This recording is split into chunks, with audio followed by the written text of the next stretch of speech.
This video is going to be really hard for me. I have never shared my personal testimony. And here we go. I apologize. I'm doing this totally unscripted. I'm just going to talk from the heart and explain who I am now, who I was, and how we got here. So this story's got to start at the beginning. So I was about a year old, and my mom decided to give us kids up. I've got two older sisters. We're all 3 years apart. And so 1, 4, and 7.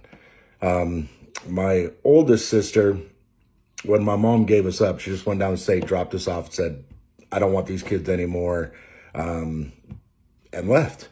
So my oldest sister and her 7-year-old infinite wisdom told my middle sister, who's always been pretty crazy, no matter what, don't separate us. Don't let us be separated. They try to separate us. You bite somebody. You do whatever it takes until all three of us are back in the same room.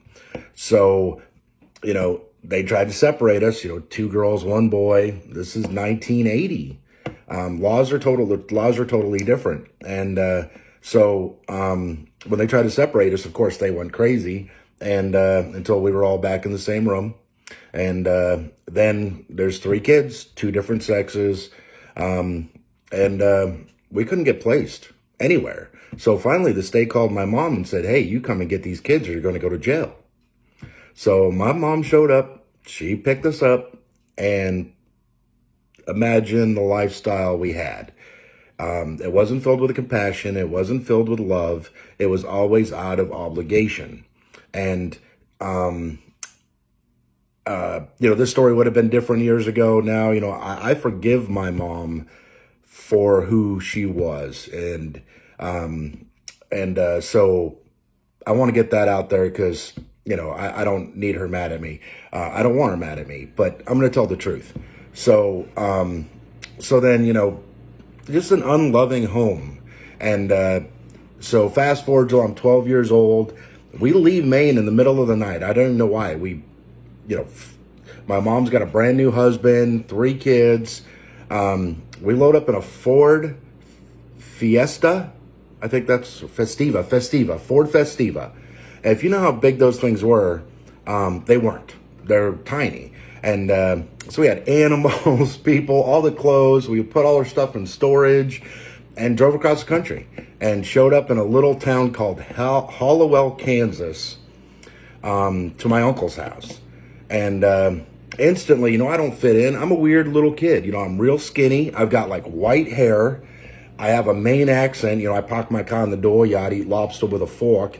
And when we hit Redneckville, Kansas, so I never fit in anywhere. I never, I didn't fit in at home. I was the odd duck, and I didn't fit in anywhere else. And so it's a pretty rough childhood for me. And so I got bitter and filled with shame, because we were poor. And a lot of people say they grew up in poverty, but we were poor. I remember wearing the same exact clothes to school every day for weeks. I remember teachers slipping me deodorant. I had a teacher buy me clothes. I'm going to get emotional, so I apologize. So I went my whole life trying to avoid these feelings and not confront them, and I kept them down. And in that, as I've gotten older, it's really affected every relationship I've ever had. But so I'm 12 years old. We moved to Kansas. I don't fit in again.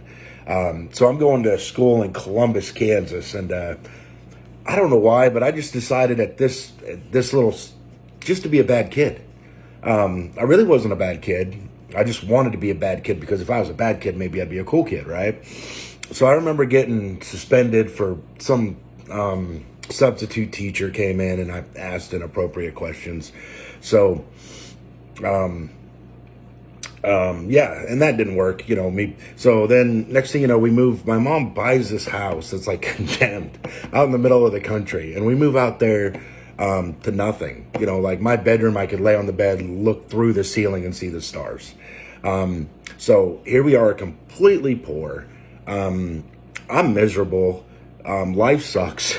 And, but 2 doors down from me is the local preacher. He's not the greatest guy in the world, but he's got a good heart. And for some reason, he attaches himself to me. And, so his house was always open to me. It's the only place I felt safe. So church to me, when I first started going, wasn't to find God and have this relationship with God. It was my safe spot. And he had 4 kids, and they were all, they tolerated me. I wouldn't say they were my friends, but the preacher's kids, they have to act different. So there I was, constantly showing up, and they tolerated me and fed me a lot of times and gave me clothes. And but anyway, so I'm living my life, and I just remember being miserable, unhappy, unwanted everywhere I went. And so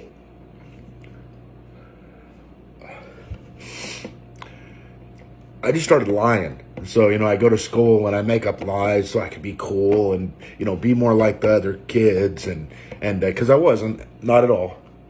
And, I was real skinny, real small. And, so I remember, 17 years old, probably 16, 17 years old. And, I'm bitter. My heart is a stone, and it's horrible. And I figured how I was going to fix all that was going to become a preacher, and I was going to go in the military, because if I could finally get big, and no one would bully me no more. And so I had 2 goals: one, to not be bullied anymore. And anybody watching this knows they have never met a kid in school at any point that was bullied as bad as me. Nobody. And so these people that are shooting up schools and stuff like that, suck it up, Buttercup. Because I got stories. We're not going there. So I'm like, I'm not going to be bullied anymore. So I'm going to go get ripped. And I couldn't do it. So I won the Army, and proudly served my country. Not for very long, but I honorably served my country. And I did about 4 years, almost all National Guard, so I could pay for my college. And I went to a Bible college, not for very long. And I left there, got ordained. I was a preacher for a little bit. And then, I go into the adult world after that, even though at this point I'm an adult. And but I am horrible for every single person I ever came in contact with. I was incapable of love. I had no concept of what love was. I said the words, but I didn't do it. And so I had the opportunity to marry 2 wonderful women. They didn't do anything wrong. It was me. I incapable of love. I can't stress that enough. Incapable of love. And as soon as, the relationships got to a point, even in marriage or outside of marriage, that, I could get hurt, I ran away. I was out. And so that's my life. Over and year after year after year after year. I'd start in a church, I'd leave the church, I'd start in another church, leave the church. And I was a total false convert. I had all this head knowledge and absolutely no heart knowledge. I could quote scriptures, I had no idea really what they meant. I had no discernment. But I'd tell you how smart I was and how much I knew. And I was horrible, just horrible. So fast forward to a couple of years ago, my daughter's going through something, and it's something I can't fix, and as a parent, you want to be able to fix all your kids' problems. You want to do all that stuff.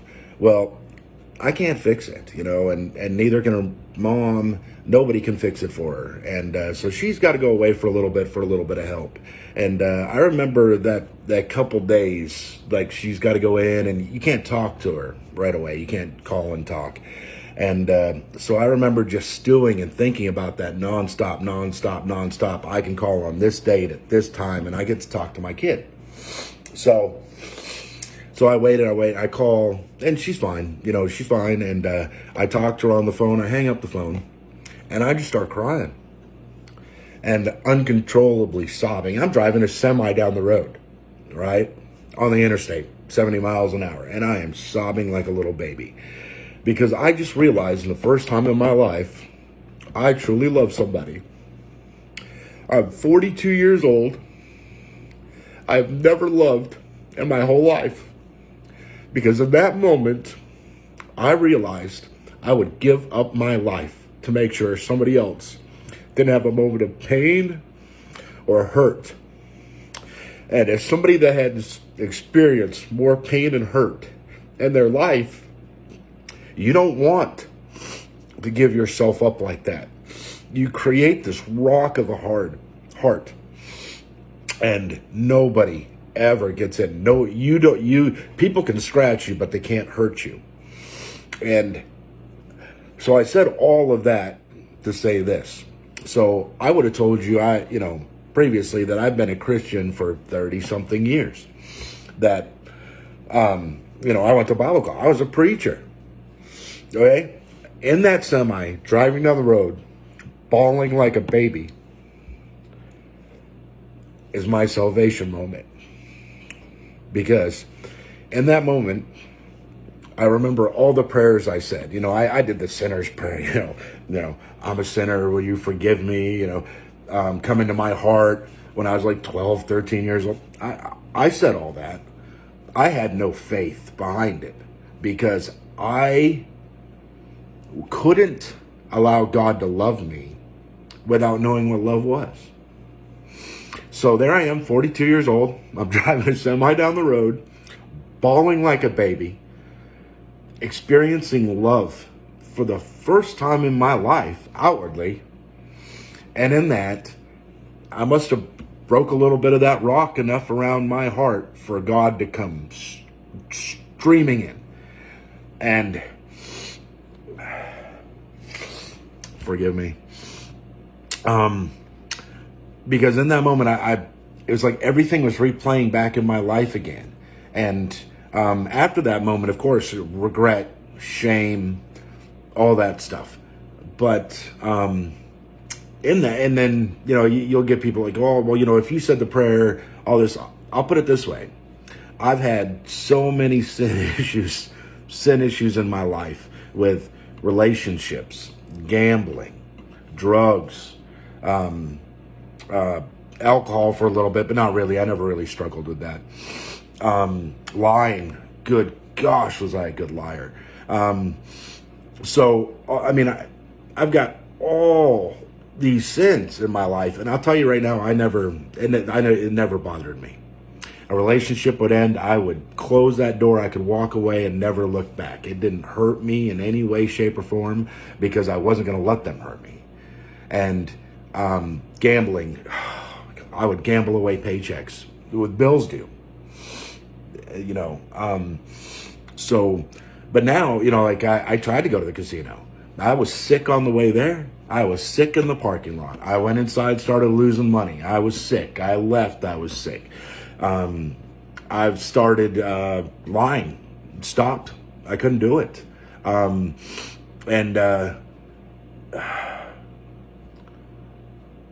So, yeah. That's my testimony. I love you. Jesus loves you.